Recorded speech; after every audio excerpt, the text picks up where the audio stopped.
Right then. I don't know. I hope the stream is stable. The stream manager online is telling me it is. The upload rate is wildly fluctuating between 2,000 and 1,000, but I think we're good. I hope we're good. I may just, if I flip my headphones on, I'm just going to very quickly listen to the stream to get just a bit of reassurance, because I have been burned in the past with choppy audio.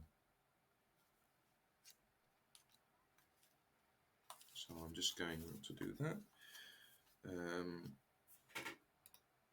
So hopefully to do that.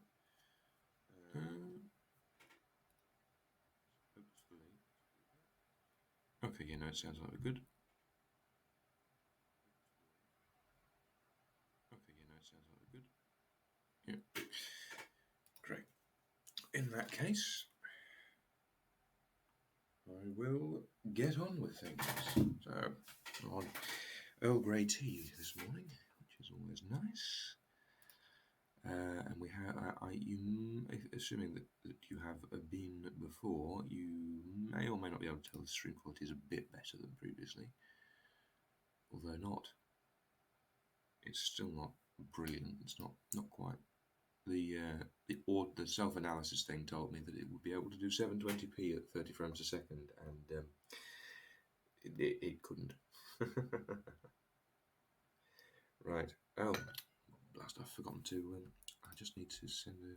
I mean, it's not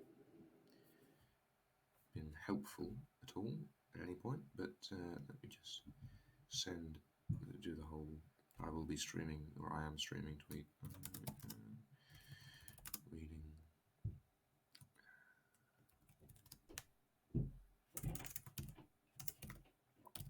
I also have switched out the noise gate for the background filtering thing, because the noise gate, if I turn it up enough to actually get rid of all the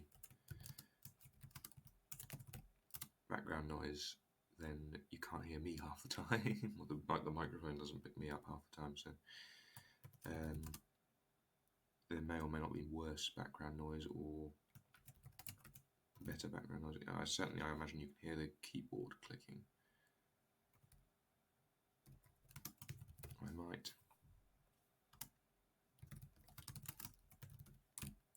might turn the noise gate back on just at a slightly lower level than before, just to try and. Although I'm pretty sure that you could hear the keyboard even with the noise gate on before, because it was too low. Anyway, with all that said and done, let's get on with the man with the twisted lip. Isaac Whitney, brother of the late Elias Whitney, D.D., principal of the Theological College of St. George's, was much addicted to opium. The habit grew upon him, as I understand, from some foolish freak when he was at college, for having read De Quincey's description of his dreams and sensations, he had drenched his tobacco with laudanum in an attempt to produce the same effect. Hello, 2 viewers. You've just come at the right time. Just started.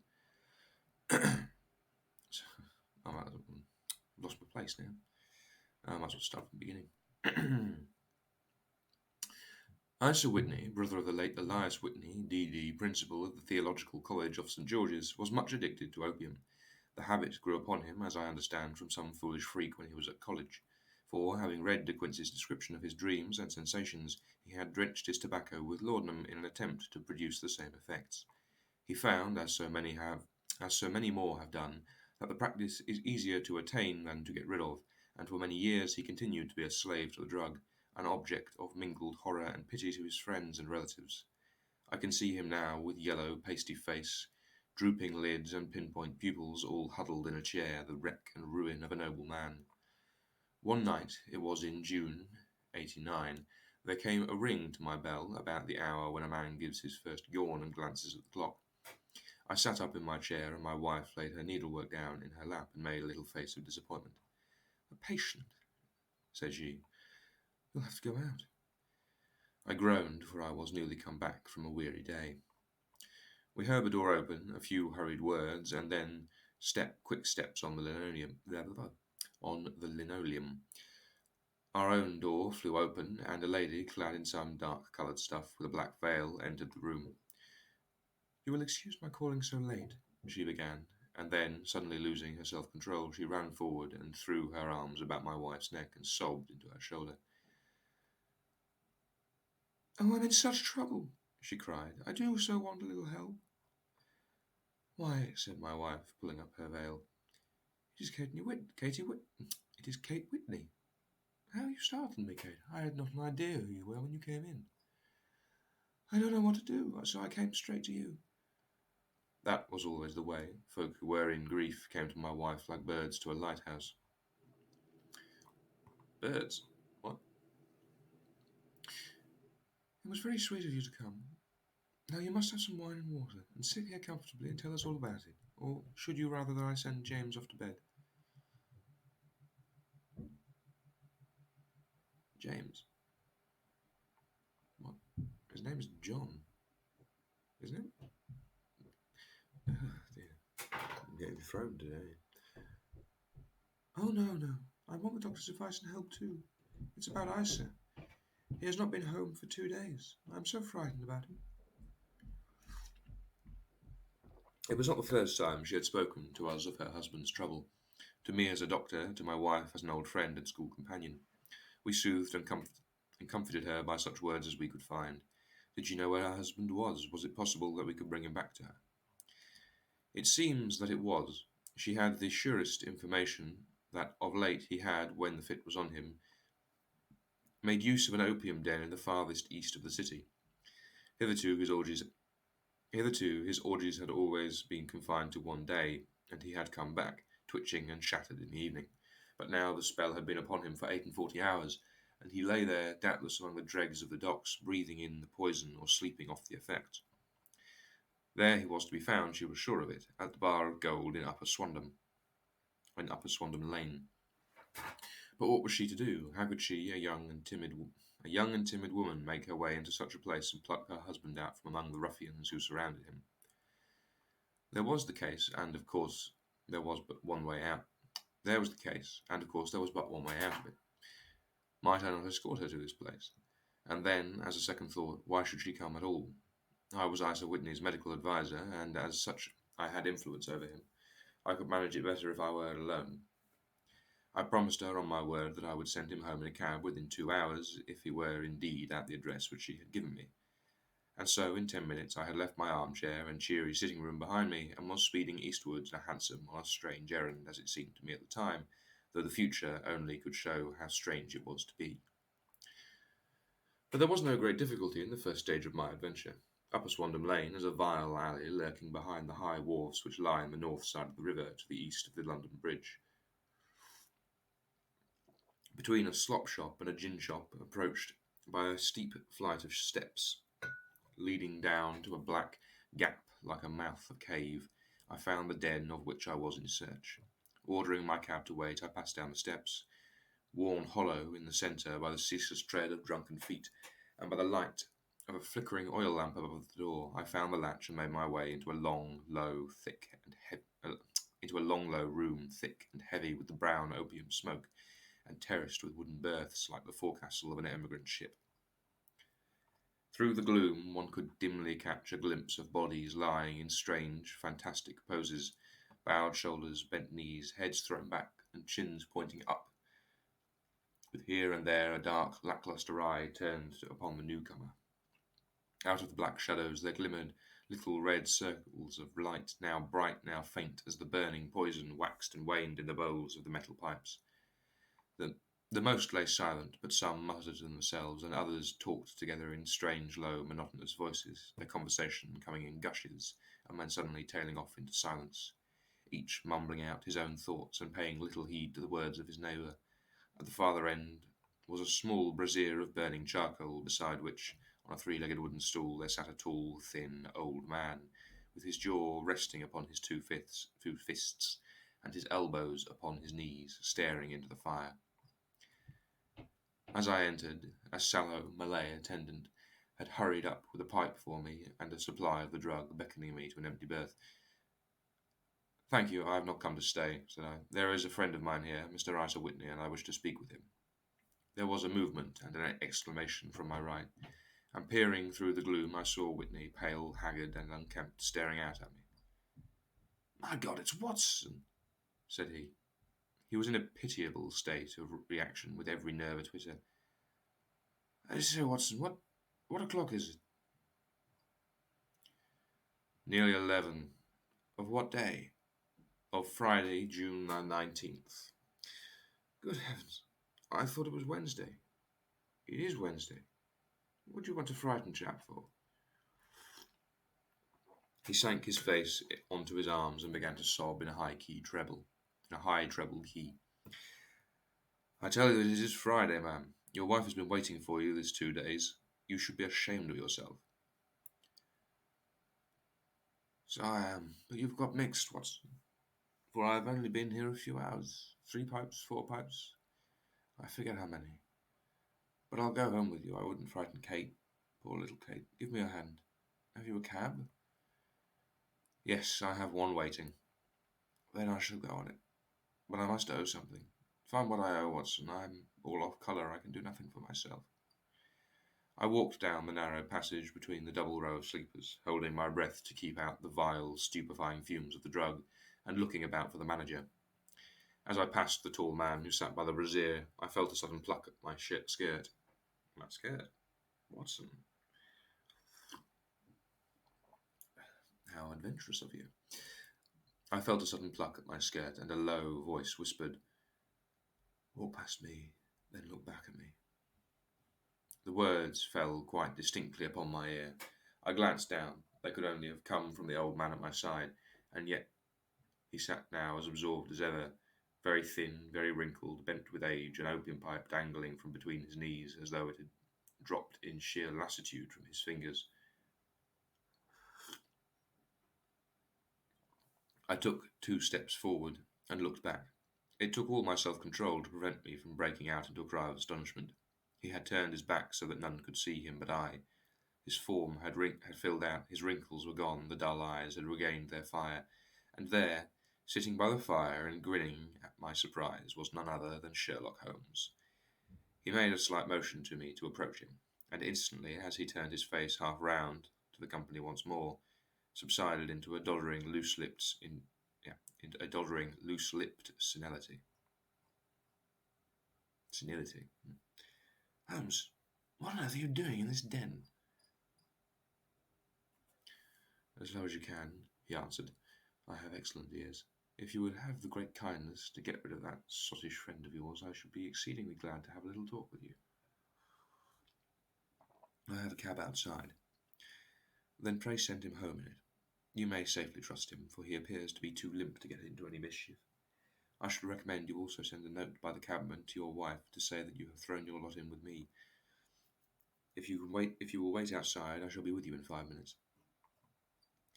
It was difficult to refuse any of Sherlock Holmes's requests, for they were always so exceedingly definite, and put forward with such a quiet air of mastery. I felt, however, that when Whitney was once confined in the cab, my mission was practically accomplished, and for the rest, I could not wish anything better than to be associated with my friend in one of these singular adventures which were the normal condition of his existence. In a few minutes, I had written my note and paid Whitney's bill, led him out to the cab, and seen him driven through the darkness. In a very short time, a decrepit figure had emerged from the opium den, and I was walking down the street with Sherlock Holmes. For 2 streets he shuffled along with a bent back and an uncertain foot. Then, glancing quickly round, he straightened himself out and burst into a hearty fit of laughter. Did you pour some more tea? Can't read without tea. That would be foolish. Madness.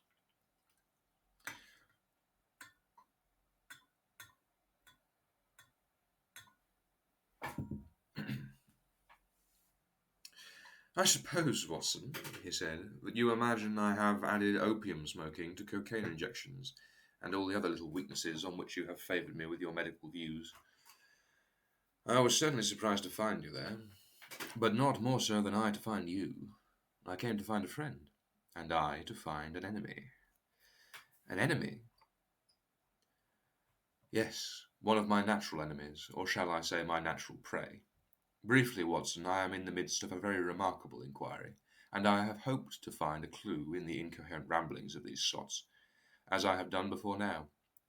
Had I been recognised in that den, my life would not have been worth an hour's purchase, for I have used it before now for my own purposes, and the rascally Lascar who runs it has sworn to have vengeance upon me.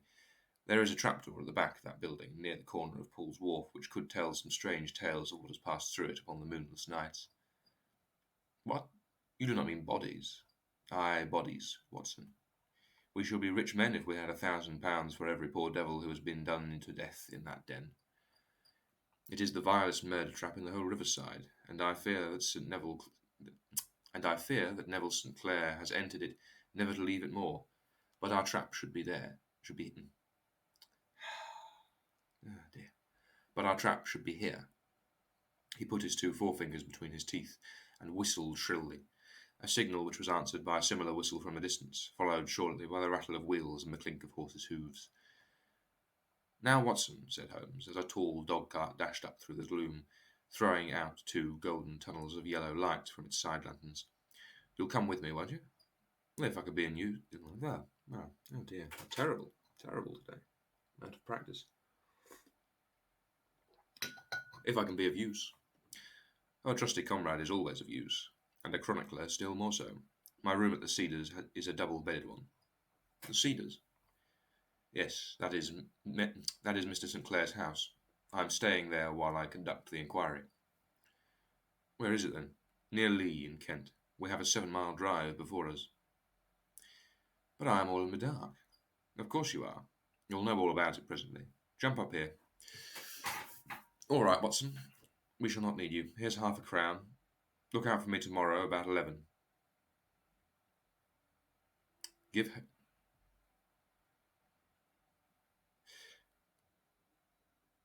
Give her... Give her her head.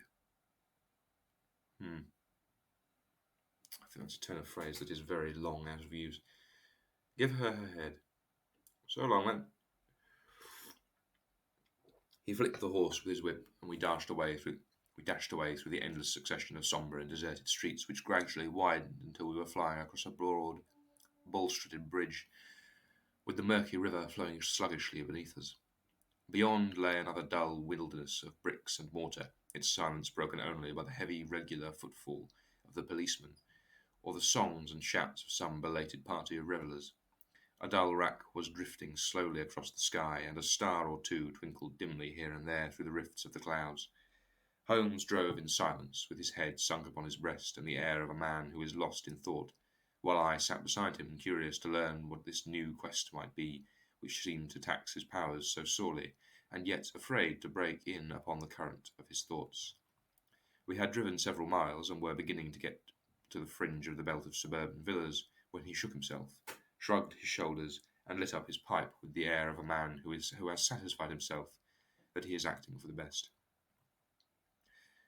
You have a grand gift for silence, Watson, said he. It makes you quite invaluable as a companion.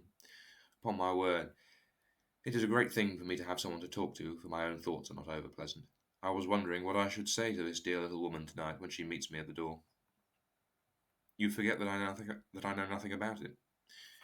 I shall just have time to tell you the facts of the case before we get to Lee.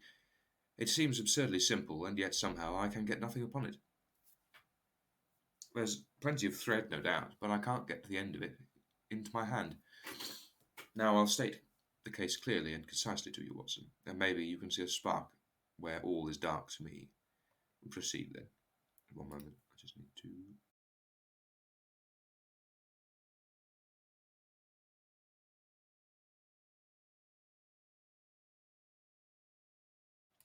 Sorry about that. Some years ago, to be definite, in May 1884, there came to Lee a gentleman, Neville St. Clair by name, who appeared to have plenty of money. He took a large villa, laid out the grounds very nicely, and lived generally in a good style.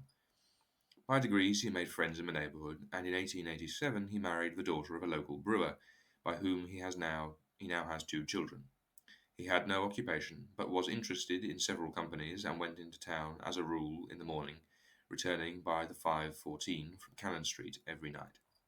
Mr. Sinclair is now 37 years of age, is a man of temperate habits, a good husband, a very affectionate father, and a man who is popular with all who know him. I may add that his whole debts at the present moment, as far as we have been able to ascertain, amount to £88 and 10 shillings, while he has £220 standing to his credit in the Capital and Counties Bank. There is no reason, therefore, to think that money troubles have been weighing upon his mind. Last Monday, Mr. Neville St. Clair went into town rather earlier than usual, remarking before he started that he had two important commissions to perform, and that he would be bringing his little boy home a box of bricks. Now, by the merest chance, his wife received a telegram upon this same Monday, very shortly after his departure, to the effect that a small parcel of considerable value, which she had been expecting, was waiting for her at the offices of the Aberdeen Shipping Company. Now, if you are well up in your London, you will know that the office of the company is in Fresno Street, which branches out of Upper Swandam Lane, where you found me tonight. Mrs. Sinclair had her lunch, started for the city, did some shopping, and proceeded to the company office, got her packet, and found herself at exactly 4:35, walking through Swandam Lane on her way back to the station. Have you followed me so far? It is very clear. If you remember, Monday was an exceedingly hot day, and Mrs. Sinclair walked slowly, glancing about in the hope of seeing a cab, as she did not like the neighbourhood in which she found herself. While she was walking in this way down Swandam Lane, she suddenly heard an ejaculation or cry, and was struck cold to see her husband looking down at her, and, as it seemed to her, beckoning to her from a second-floor window. The window was open, and she distinctly saw his face, which he describes as being terribly agitated. He waved his hands frantically to her, and then vanished from the window so suddenly that it seemed to her that he had been plucked back by some irresistible force from behind. One singular point which struck her quick feminine eye was that although he wore some dark coat, such as he had started to in town, he had neither collar nor necktie. Convinced that something was amiss with him, she rushed down the steps, for the house was none other than the opium den in which you found me tonight, and running through the front, she attempted to ascend the stairs which led to the first floor. At the foot of the stairs, however, she met this Lascar scoundrel of whom I have spoken, who thrust her back, and, aided by a Dane who acts as assistant there, pushed her out onto the street. Filled with the most maddening doubts and fears, she rushed down the lane, and by rare good fortune met in Fresno Street a number of constables with an inspector, all on their way to the beat. The inspector and two men accompanied her back, and, in spite of the continued resistance of the proprietor, made their way to the room in which Mr. St. Clair had last been seen. There was no sign of him there. In fact, on the whole of that floor, there was no one to be found save a crippled wretch of hideous aspect, who, it seems, made his home there. Both he and the Lascar stoutly swore that no one else had been in the front room during the afternoon. So determined was their denial that the inspector was staggered, and had almost come to believe that Mrs. Sinclair had been deluded with the cry. When, with the cry, she sprang at a small deal box which lay upon the table, and tore the lid from it. Out there fell a cascade of children's bricks. It was the toy which he had promised to bring home. This discovery, and the evident confusion which the cripple showed, made the inspector realise that the matter was serious. The rooms were carefully examined, and results all pointed to an abominable crime. The front room was plainly furnished as a sitting room, and led into a small bedroom, which looked out upon the back of the wharves. Between the wharf and the bedroom window is a narrow strip, which is dry at low tide, but is covered at high tide, with at least 4.5 feet of water. The bedroom window was a broad one, and opened from below. On examination, traces of blood were to be seen upon the windowsill, and several scattered drops were visible upon the wooden floor of the bedroom, thrust away behind a curtain in the front room, where all the clothes of Mr. Neville St. Clair, with the exception of his coat, his boots, his socks, his hat, and his watch, all were there. There were no signs of violence upon any of these garments, and there were no other traces of Mr. Neville St. Clair.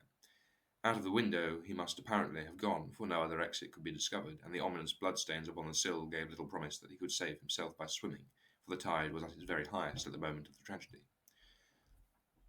And now, as to the villains who seemed to be immediately implicated in the matter, the Lascar was known to be a man of the vilest antecedents, but as by Mrs. St. Clair's story he was known to have been at the foot of the stair within a very few seconds of her husband's appearance at the window, he could hardly have been more than an accessory to the crime. His defence was one of absolute ignorance, and he protested that he had no knowledge as to the doings of Hugh Boone, his lodger, and that he could not account in any way for the presence of the missing gentleman's clothes.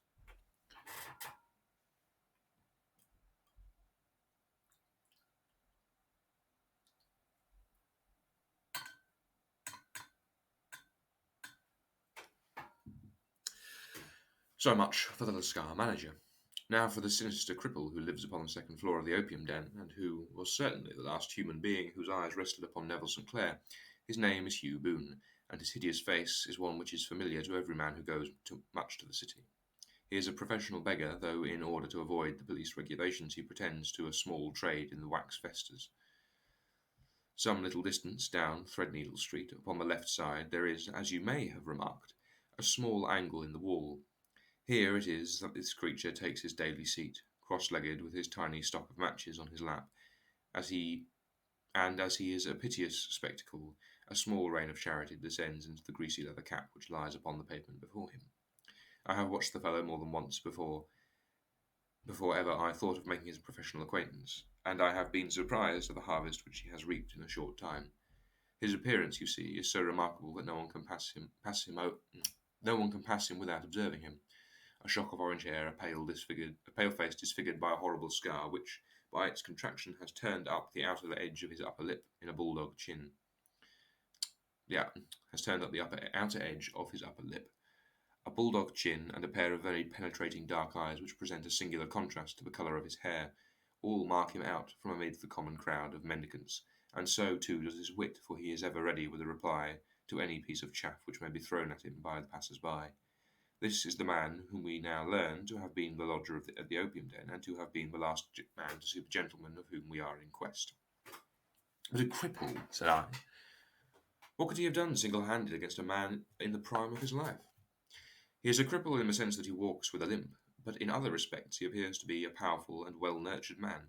Surely your medical experience would tell you, Watson, that the weakness of one limb is often compensated for by exceptional strength in the others. Pray continue your narrative. Mrs. St. Clair had fainted at the sight of the blood on the window, and she was escorted home in a cab by the police, as her presence could be of no help to them in their investigations.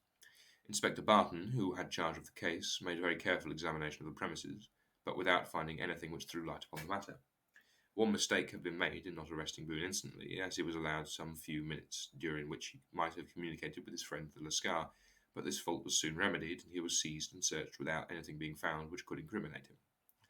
There were, it is true, some bloodstains upon his right shirt sleeve, but he pointed to his ring finger, which had been cut near the nail, and explained that the bleeding came from there, adding that he had been to the window not long before, and that the stains which had been observed there doubtless came from the same source. He denied strenuously having ever seen Mr. Neville St. Clair, and swore that the presence of the clothes in his room was as much a mystery to him as the police. As to Mrs. St. Clair's assertion that she had actually seen her husband at the window, he declared that she must have been either mad or dreaming. He was removed, loudly protesting, to the police station, while the inspector remained upon the premises, in the hope that the ebbing tide might afford some fresh clue. And it did, though they hardly found upon the mud bank what they had feared to find. It was Neville St. Clair's coat, and not Neville St. Clair, which lay uncovered as the tide receded. And what do you think they found in the pockets? I cannot imagine. No, I don't think you would guess. Every pocket stuffed with pennies and halfpennies, 421 pennies and 270 halfpennies. It was no wonder that it had not been swept away with the tide. But a human body is a different matter. There is a fierce eddy between the wharf and the house, and it seemed likely enough that the weighted coat had remained when the stripped body had been sucked away by the water.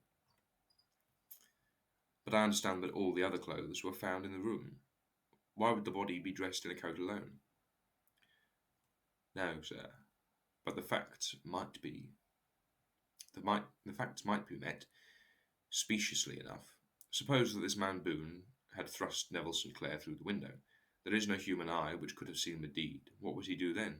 It would, of course, instantly strike him that he must get rid of the telltale garments. He would seize the coat, then, and be at the act of throwing it out when it would occur to him that it would swim and not sink.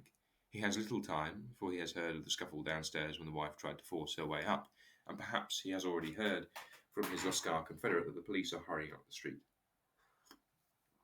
There is not an instant to be lost. He rushes to some secret hoard where he has accumulated the fruits of his beggary, and stuffs all the coins upon which he can lay his hands into the pockets to make sure of the coat's sinking. He throws it out, and would have done the same with the other garments had he not heard the rush of the steps below, and only just had time to close the window when the police appeared. It certainly sounds feasible. Well, we will take it as a working hypothesis, for want of a better. Boone, as I have told you, was arrested and taken to the station, but it could not be shown that there had ever been anything against him. He had for years been known as a professional beggar, but his life appeared to have been a very quiet and innocent one. There the matter stands at present, and the questions which have to be solved, what Neville St. Clair was doing in the opium den, what happened to him when there, where he is now, and what Hugh Boone had to do with his disappearance, are all as far from a solution as ever. I confess that I cannot recall any case within my experience which looked at the first glance so simple and yet which presented such difficulties. While Sherlock Holmes had been detailing this singular series of events, we had been whirling through the outskirts of the great town until the last straggling houses had been left behind, and we rattled along a country hedge upon either side of us. Just as he finished, however, we drove through two scattered villages, where a few lights still glimmered in the windows. "We're on the outskirts of Lee," said my companion. "We will have touched on 3 English counties in our short drive, starting in Middlesex, passing over an angle of Surrey, and ending in Kent. See that light among the trees? That is the Cedars, and beside that lamp sits a woman whose anxious ears have already, I have little doubt, caught the clink of our horses' feet." "But why are you not conducting the case from Baker Street?" I asked. "Because there are many inquiries which must be made out here. Mrs. St. Clair has most kindly put 2 rooms at my disposal, and you may rest assured that she will have nothing but a welcome for my friend and colleague. I hate to meet her, Watson, when I have no news of her husband. Here we are. Whoa there! Whoa!" We had pulled up in front of a large villa which stood within its own grounds. A stable boy had run out to the horse's head, and springing down, I followed Holmes up the small, winding gravel drive which led to the house. As we approached, the door flew open, and a little blonde woman stood in the opening, clad in some sort of light muslin de soie. What? De soie? I have no idea what that is. With a touch of fluffy pink chiffon at her neck and wrists. She stood with her figure outlined against the flood of light, one hand upon the door, one half raised in her eagerness. Her body slightly bent, her head and face protruded, with eager eyes and parted lips, a standing question. "Well," she cried, "well?" And then, seeing that there were 2 of us, she gave a cry of hope which sank into a groan as she saw that my companion shook his head and shrugged his shoulders. "No good news?" "None." "No bad?" "No." "Thank God for that. But come in, you must be weary, you have had a long day." "This is my friend, Dr. Watson. He has been of most vital use to me in several cases, and a lucky chance has made it possible for me to bring him out and associate him with this investigation." "I am delighted to see you. Yeah. I am delighted to see you," said she, pressing my hand warmly. "You will, I am sure, forgive anything that may be wanting in our arrangements, when you consider the blow which has come upon us so suddenly." "My dear madam," said I am an old campaigner, and if I were not, I can very well see that no apology is needed. If I can be of any assistance, either to you or my friend here, I shall indeed be happy." "Now, Mr. Sherlock Holmes," said the lady as we entered a well-lit dining room, upon the table of which a cold supper had been laid out, "I should very much like to ask you 1 or 2 plain questions, to which I beg that you will give a plain answer." "Certainly, madam." "Do not trouble about my feelings. I am not hysterical, nor given to fainting. I simply wish to hear your real opinion." "Upon what point?" In your heart of hearts, do you believe that Neville is still alive? Sherlock Holmes seemed to be embarrassed by the question. Frankly, now, she repeated, standing upon the rug and looking keenly down at him as he leaned back in a basket chair. Frankly, then, madam, I do not. You think that he is dead? I do. Murdered? I don't say that. Perhaps. And on what day did he meet his death? On Monday. Then perhaps, Mr. Holmes, you will be good enough to explain how it is that I have received a letter from him today. Sherlock Holmes sprang out of his chair as if he had been galvanized. What? He roared. Yes, today. She stood, smiling, holding up a little slip of paper in the air. May I see it? No, wait, that's the wrong voice. May I see it? Certainly. He snatched it from her in his eagerness, and smoothing it out on the table, he drew over a lamp and examined it intently. I had left my chair and was gazing at it over his shoulder. The envelope was a very coarse one, and was stamped with the Gravesend postmark, and with the date of that very day, or rather of the day before, for it was considerably after midnight. Coarse writing, murmured Holmes. Surely this is not your husband's writing, madam? No, but the enclosure is. I perceive also that whoever addressed the envelope had to go and inquire as to the address. How can you tell that? The name, you see, is in perfectly black ink, which has dried itself. The rest is of the greyish colour, which shows that the blotting paper has been used. If it had been written straight off and then blotted, none would be of a deep black shade. This man has written the name, and there has then been a pause before he wrote the address, which can only mean that he was not familiar with it. It is, of course, a trifle, but there is nothing so important as trifles. Let us see the letter. Ah, there has been an enclosure here. Yes, there was a ring, his signet ring. And you are sure that this is your husband's hand? One of his hands. One. His hand when he wrote hurriedly. It is very unlike his usual writing, and yet I know it well. Dearest, do not be frightened. All will come well. There is a huge error, which it may take some little time to rectify. Wait in patience. Neville. Written in pencil upon the flyleaf of a book. Octavo size. No watermark. Posted today in Gravesend by a man with a dirty thumb. Ah, and the flap has been gummed. If I am not very much in error, by a person who had been chewing tobacco. And you have no doubt that it is your husband's hand, madam? None. Neville wrote those words. And they were posted today at Gravesend. Well, Mrs. Sinclair, the clouds lighten, though I should not venture to say that the danger is over. But he must be alive, Mr. Holmes.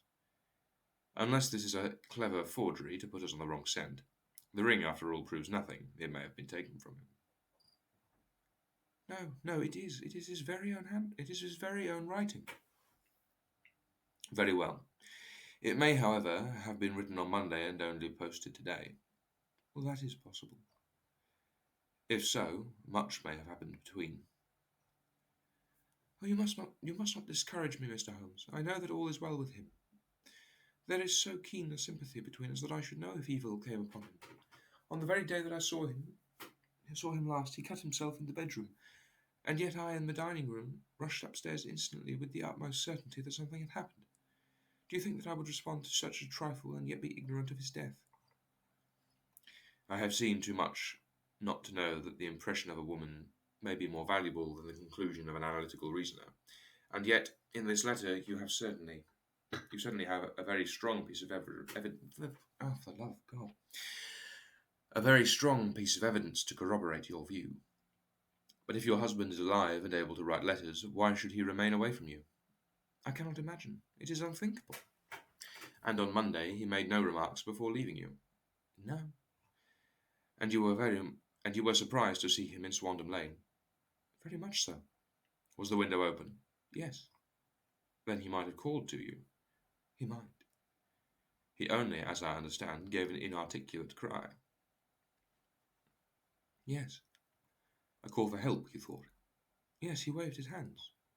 But it might have been a cry of surprise. Astonishment at the unexpected sight of you might cause him to throw up his hands. It is possible.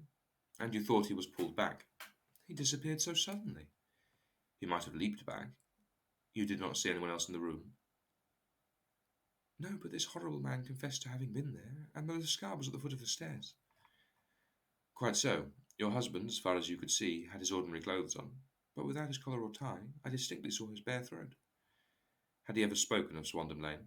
Never. Had he ever showed any sign of having taken opium? Never. Thank you, Mrs. Sinclair.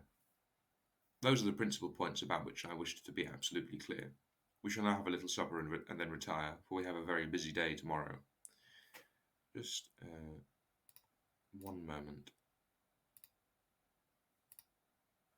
Yeah, okay. I am going to make some tea. There's quite a bit of this left.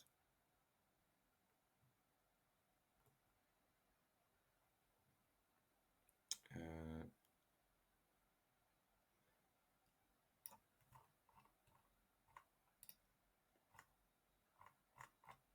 let's see. And then, yeah, I'll just be a moment.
Right then.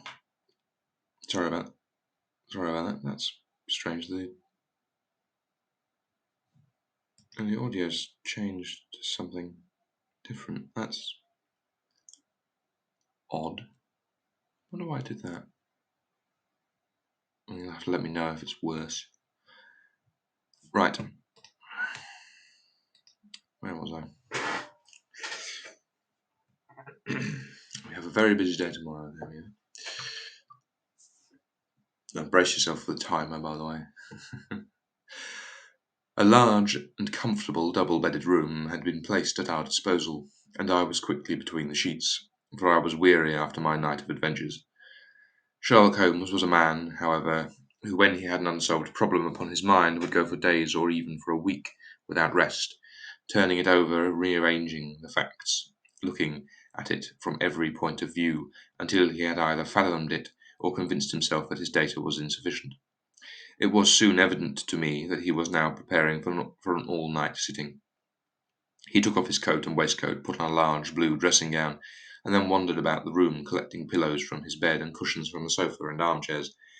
With these he constructed a sort of eastern divan, upon which he perched himself cross-legged, with an ounce of shag tobacco and a box of matches laid out in front of him.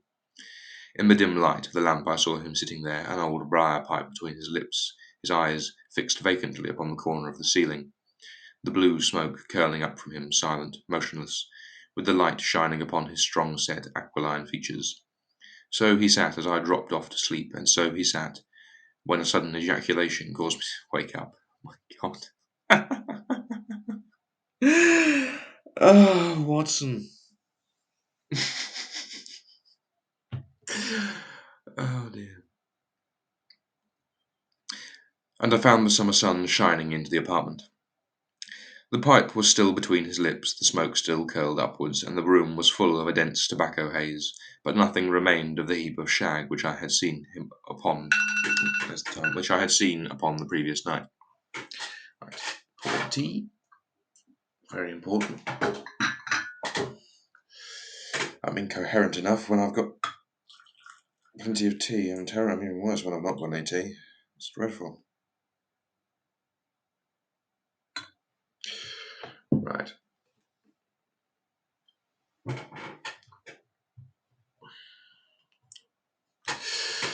Awake, Watson? He asked. Yes. Game for a morning drive? Certainly.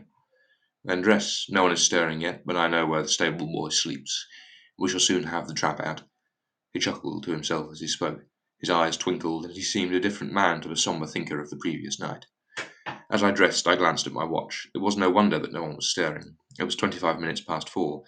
I had hardly finished when Holmes returned with news that the boy was putting in the horse. I want to test a little theory of mine, said he, pulling on his boots. I think, Watson, you are now standing in the presence of one of the most absolute fools in Europe. I think I deserve to be kicked from here to Charing Cross, but I think I have the key of the affair now. Where is it? I asked, smiling.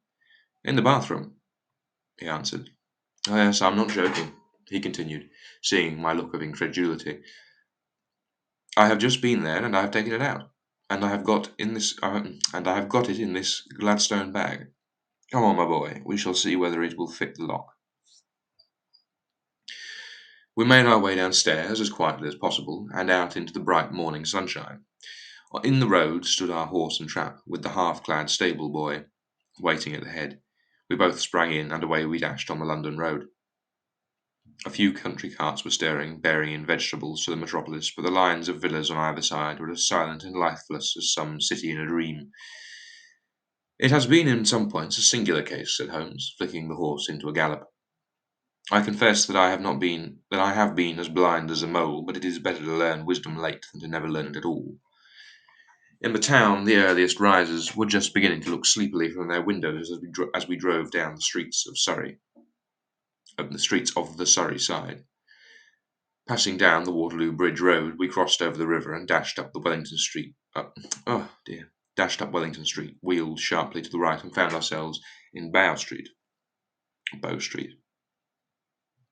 Sherlock Holmes was well known to the force, and the two constables at the door saluted him. One of them held the horse's head while the other led us in. "Who is on duty?" asked Holmes. "Inspector Bradstreet, sir." "Ah, Bradstreet. How are you?"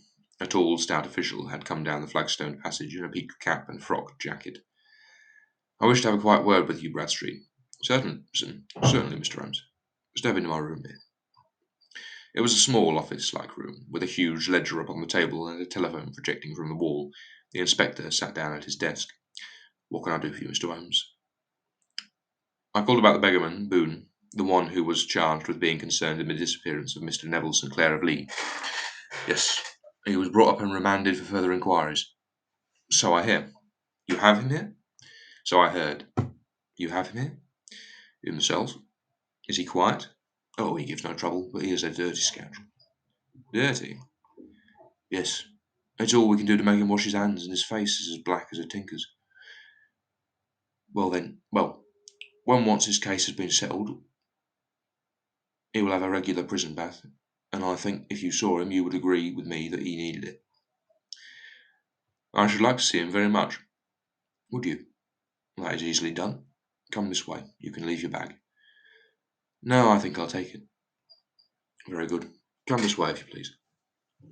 He led us down the passage, opened a barred door, passed down a winding stair, and brought us to a whitewashed corridor with a line of doors on either side. The third is on his. The third on the right is his," said the inspector. "Here it is." He quietly shot back a panel in the upper part of the door, and glanced through. "He is asleep," said he. "You can see him very well." We both put our eyes to the grating. The prisoner lay with his face towards us in a very deep sleep, breathing slowly and heavily. He was a middle-sized man, coarsely clad as became his calling, with a coloured shirt protruding through the rent in his tattered coat. He was, as the inspector said, extremely dirty, but the grime which covered his face could not conceal its repulsive ugliness. A broad weal from an old scar ran right across it from eye to chin, and by its contraction had turned up one side of the upper lip, so that 3 teeth were exposed in a perpetual snarl. A shock of very bright red hair grew low over his eyes and forehead. "He's a beauty, isn't he?" said the inspector. "He certainly needs a wash," remarked Holmes. "I had an idea that he might, and I took the liberty of bringing the tools with me." He opened the Gladstone bag as he spoke, and took out, to my astonishment, a very large bath sponge. "You're a funny one," chuckled the inspector. "Now, if you will have the great goodness to open the door very quietly, we will soon make him cut a much more respectable figure." "Well, I don't know why not," said the inspector. He doesn't look a credit to Bow Street cells, does he?" He slipped his key into the lock, and we all very quietly entered the cell. The sleeper half turned, then settled down once more into a slumber. Holmes stooped to the water jug, moistened his sponge, and then rubbed it twice vigorously across and down the prisoner's face. "Let me introduce you," he shouted, "to Mr. Neville St. Clair of Lee in the county of Kent." Never in my life had I seen such a sight. The man's face peeled off under the sponge like bark from a tree. Gone was the coarse brown tint. Gone, too, was the horrid scar which had seamed it across, and the twisted lip which had given the repulsive sneer to the face. A twitch brought away the tangled red hair, and there, sitting upon the bed, was a pale, sad-faced, refined-looking man, black-haired and smooth-skinned, rubbing his eyes and staring about him with sleepy bewilderment. Then, suddenly realizing the exposure, he broke into a scream and threw himself down with his face to the pillow. "Great heavens!" cried the inspector. "It is indeed the missing man. I know him from the photograph." The prisoner turned with the reckless air of a man who abandons himself to destiny. "Be it so," said he, "and pray what am I charged with?" "With making away with Mr. Neville St. Oh, come on. Oh, come, you can't be charged with that unless they make a case of attempted suicide of it," said the inspector with a grin. "Well, I have seen 27 years in the force, but this really takes the cake. If I am Mr. Neville St. Clair, then it is obvious that no crime has been committed, and that therefore I am illegally detained." "No crime, but a very great error has been committed," said Holmes. "You would have done better to have trusted your wife." "It was not the wife, it was the children," groaned the prisoner. God help me, I would not have ashamed them. I would not have them ashamed of their father. My God, what an exposure! What can I do? Holmes sat down beside him on the couch and patted him kindly on the shoulder. If you leave it to a court of law to clear up the matter, said he, of course you can hardly avoid publicity. On the other hand, if you convince the police authorities that there is no possible case against you, I do not know that there is any reason that the details should find their ways into the paper. Inspector Bradstreet would, I am sure, make notes upon anything which you might tell us and submit it to the proper authorities. The case would never go into court at all. God bless you, cried the prisoner passionately. I would have endured imprisonment, ay, even execution, rather than have left my miserable secret as a family blot to my children. You are the first who has ever heard my story. My father was a schoolmaster in Chesterfield, where I received an excellent education. I travelled in my youth, took to the stage, and finally became a reporter on an evening paper in London. One day my editor wished to have a series of articles upon begging in the metropolis, and I volunteered to supply them. That was the point from which all my adventures started.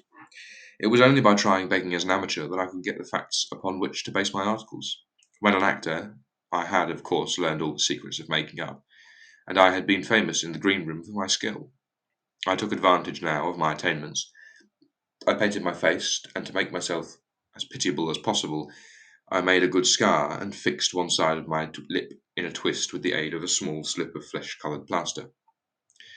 Then, with a red head of hair and an appropriate dress, I took my station in the business part of the city, ostensibly as a match seller, but really as a beggar. For 7 hours I plied my trade, and when I returned home in the evening, I found, to my surprise, that I had received no less than 26 shillings and 4d. What? I'll have to look that up. I don't know Old English currency well enough. I wrote my articles and thought little more of the matter until some time later I backed a bill for a friend and had a writ served upon me for £25. I was at my wit's end where to get the money, but a sudden idea came to me. I begged a fortnight's grace from the creditor, asked for a holiday from my employers, and spent the time in begging in the city under my disguise. In 10 days I had the money and had paid the debt. Well, you can imagine how hard it was to settle down to arduous work at £2 a week, when I knew that I could earn as much in a day by smearing my face with a little paint, laying my cap on the ground, and sitting still. It was a long fight between my pride and the money, but the dollars won at last, and I threw up reporting and sat day after day in the corner which I had first chosen, inspiring pity by my ghastly face and filling my pockets with coppers. Only one man knew my secret. He was the keeper of a low den in which I used to lodge in Swandam Lane, where I could every morning emerge as a squalid beggar, and in the evenings transform myself into a well-dressed man about the town. This fellow, a Lascar, was well paid by me for his rooms, so that I knew that my secret was safe in his possession. Well, very soon I found that I was saving considerable sums of money. I do not mean that any beggar in the streets of London could earn £700 a year, which is less than my average takings, but I had exceptional advantages in my power of making up, and also in a facility of repartee, which improved by practice and made me quite a recognised character in the city. All day a stream of pennies, varied by silver, poured in upon me. It was a very bad day in which I failed to take £2. As I grew richer, I grew more ambitious, took a house in the country, and eventually married, without anyone having a suspicion as to my real occupation. My dear wife knew that I had business in the city. She little knew what. Last Monday I had finished for the day and was dressing in my room above the opium den when I looked out of my window and saw, to my horror and astonishment, that my wife was standing in the streets with her eyes fixed full upon me. I gave a cry of surprise, threw up my arms to cover my face, and, rushing to my confidant the Lascar, entreated him to prevent anyone from coming up to me. I heard her voice downstairs, but I knew that she could not ascend. Swiftly I threw off my clothes, pulled on those of a beggar, and put on my pigments and wig.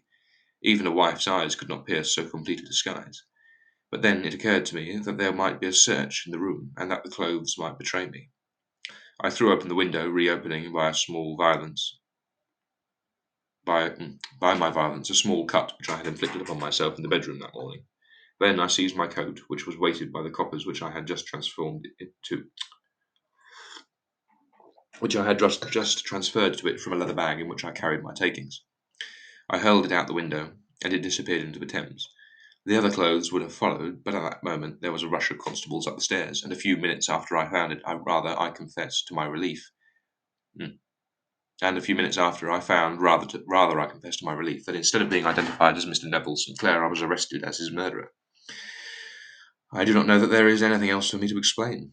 I was determined to preserve my disguise as long as possible, and hence my preference for a dirty face. Knowing that my wife would be terribly anxious, I slipped off my ring and transferred it to the Lascar at a moment when no constable was watching me, together with a hurried scrawl telling her that she had no cause to fear. That note only reached her yesterday, said Holmes. Good God, what a week she must have spent. The police have watched this Lascar, said Inspector Bradstreet. The police have watched this Lascar, said Inspector Bradstreet, and I can quite understand that he might find it difficult to post a letter unobserved. Probably he handed it to some sailor customer of his who forgot all about it for some days. That was it, said Holmes, nodding approvingly. I have no doubt of it. But have you never been prosecuted for begging? Many times, but what was a fine to me? It must stop here, however, said Bradstreet. If the police are to hush this thing up, there must be no more of Hugh Boone. I have sworn it by the most solemn oaths which a man can take. In that case, I think that it is probable that no further steps may be taken. But if you are found again, then all must come out. I am sure, Mr. Holmes, that we are very much indebted to you for having cleared the matter up. I wish I knew how you reach your results. I reached this one, said my friend, by sitting upon 5 pillows and consuming an ounce of shag, I think. I think that Watson, that if we drive to Baker Street, we shall be just in time for breakfast. Which is the end of The Man with the Twisted Lip. Yeah. I don't seem to be getting any more fluid in my reading. All stumbling and hesitation and redoing. It's dreadful, really. Right, I'm just going to do a quick skim through, look up various things. I want to find out what a scar is. I really hope it's not a slur, but knowing Doyle, it very well might be.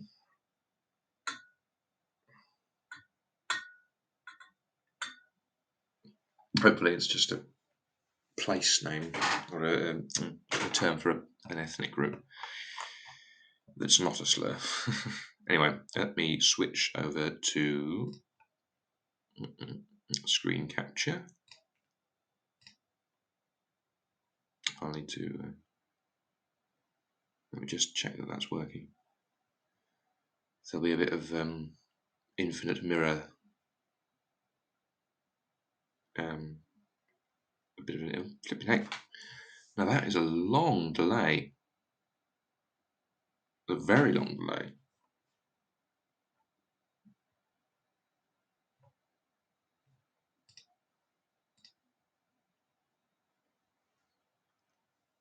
Good Lord, there it is. Yeah, there's a very, very big delay. Huh.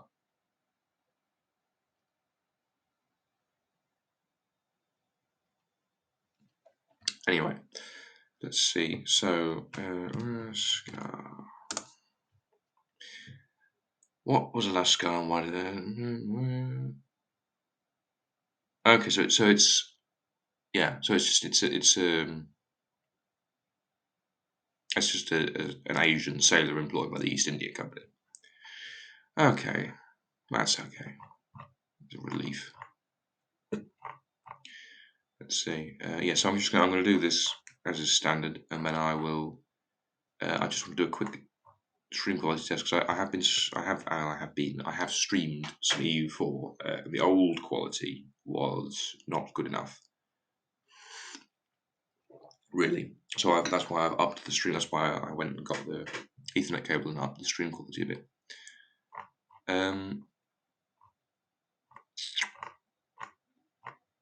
Let's see.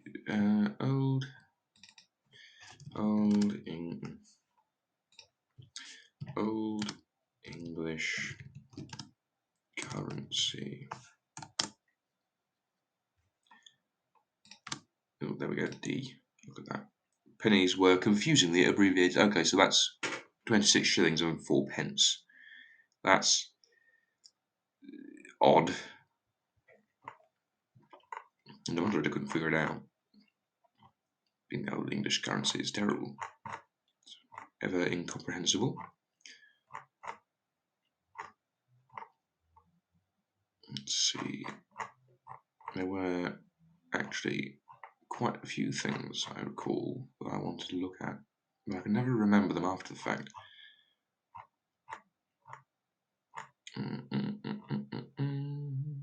Yet another inspector. There's always new inspectors, it would seem. What's a Gladstone bag?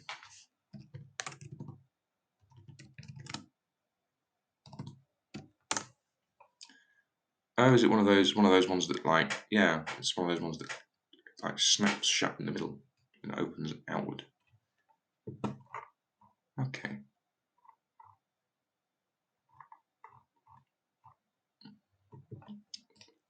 Let's go back to all. Look up shag tobacco.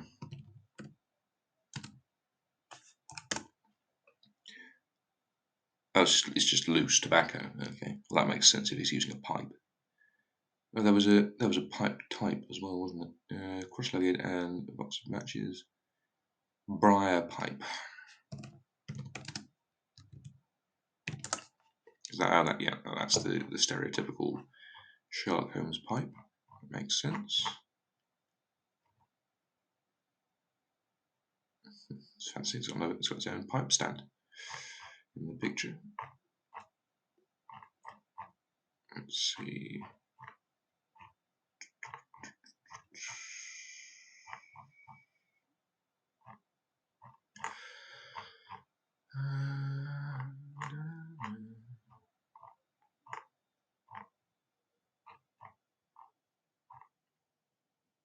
I don't think I need to look up what a basket chair is. I think I might have looked that up before. Possibly. I don't think so. Is it? Because I got the impression that the opium pipes were individual things, rather than like a hookah type. Yeah, they're like a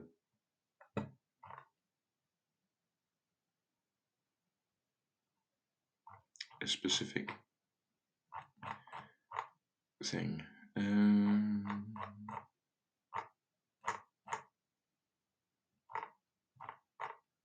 It's just weird that the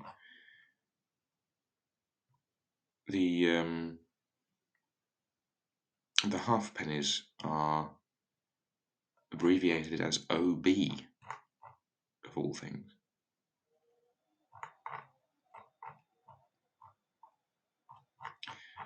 I don't recall there being particularly anything else in this earlier part, but I have been wrong before.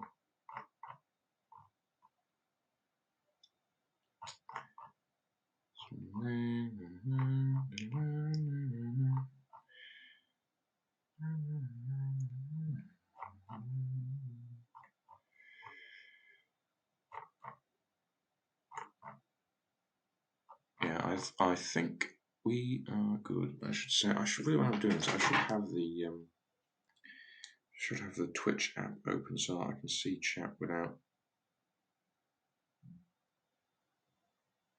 just in case.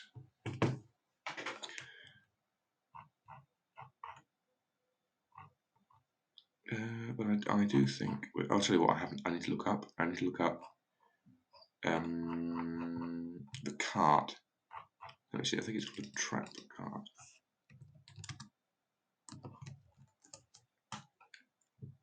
Okay, so it's just this, it's like a little, so that's what they were riding on.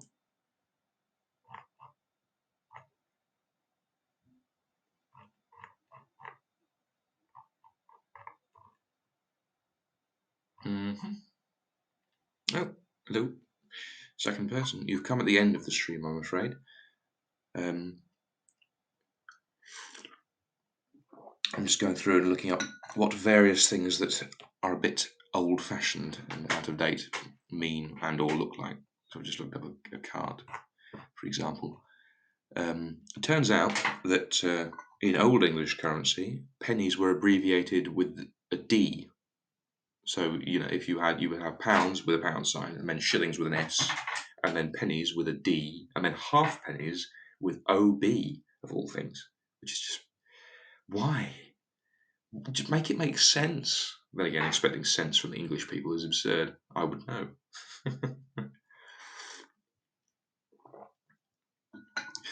Anyway, so I'm going to do this, which will probably take. I'm nearly back to the start of the short story now, so I shall only be doing this for a few more minutes, and I'm just going to do a quick stream quality test on a game called EU4, just because it has lots of small writing, and I've just improved the stream quality of this stream. So I want to just make sure that whether the small writing is actually readable, or whether I need to try and find a way to up the stream quality even more, because I can't. I've got it as high as I can without it being unstable at the moment. And then I'll be ending it. And once I end it, if you want to, you can check out the VOD. And then probably in half an hour from when I end the stream, it'll be on YouTube, and you would be able to. I put chapters in, so you would be able to skip the starting student stuff very easily if you'd prefer to do that. What is a slop shop?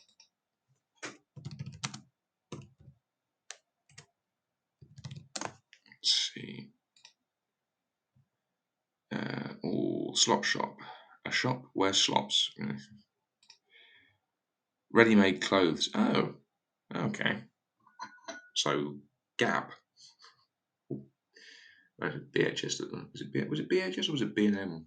One of them closed down a few years ago. There's quite a lot of slop shops around now. I'm going to use that. That's quite funny. M&S is a slop shop. Oh dear. The things you learn. Yeah, I think. I didn't realise they had linoleum. What is linoleum? I didn't realise they had linoleum in the 1800s.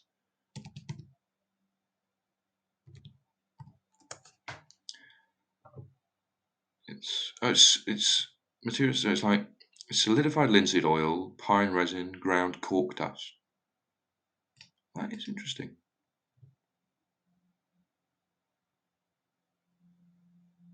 And sawdust. Yeah, it's been around for a long time. Right. Well, that is the end of the this part of the stream anyway. So this is I'm just going to open a game and then record a little bit of footage of that at the tail end of the stream so I can check it afterwards. So this is now I'm going to change the category to testing, and this will be the end of that.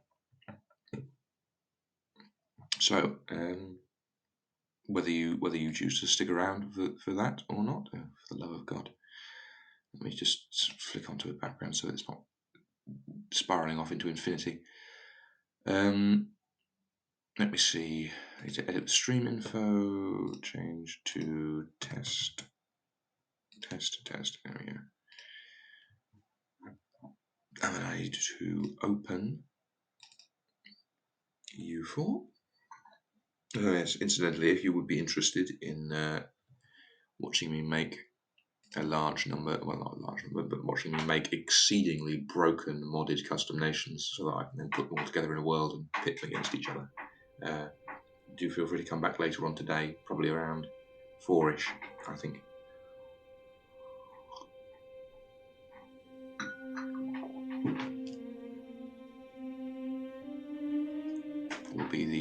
That will be the sort of time I plan to do.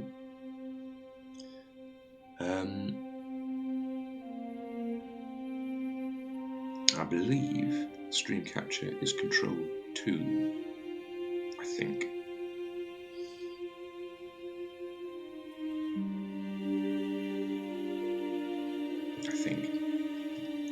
I know I set the hotkeys up for that, but it remains to be seen.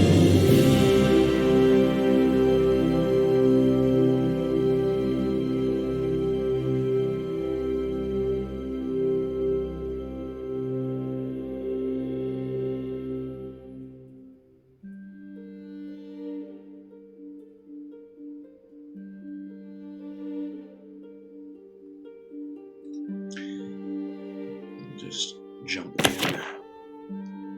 so that I can get some nice little tooltips and such.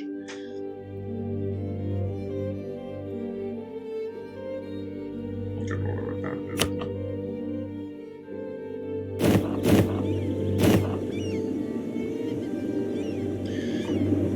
Some menus, skim through. Just need tooltips. Idea to writing.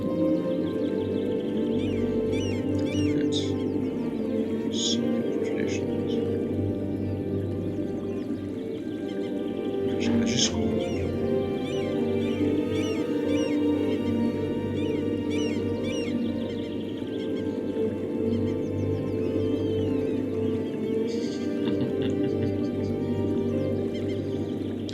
Arts and logistics. Funny.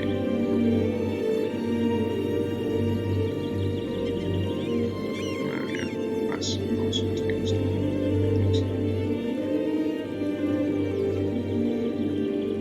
I feel I haven't done. I haven't switched over to screen capture, so it's just been me staring at EU4 for no reason. So there we go.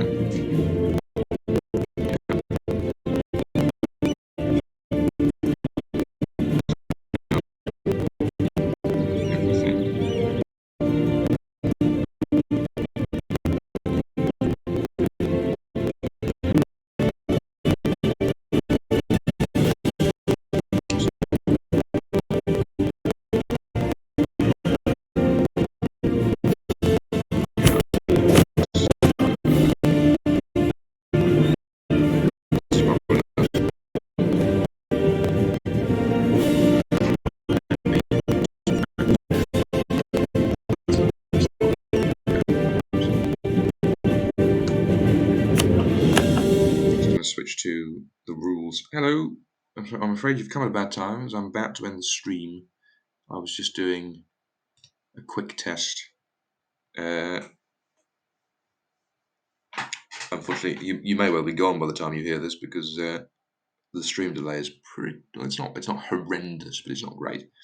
Anyway, if you would be interested in, I'm afraid obviously the title is somewhat misleading for what I'm about to say, but if you would be interested in, well, in Sherlock Holmes, I'll probably be streaming that tomorrow morning. If you'd be interested in EU4 customations and stuff, that would be later today around 4 o'clock. Anyway, that being said, I am going to be ending the stream now. So hello and goodbye, and I hope to maybe see you again. Fingers crossed.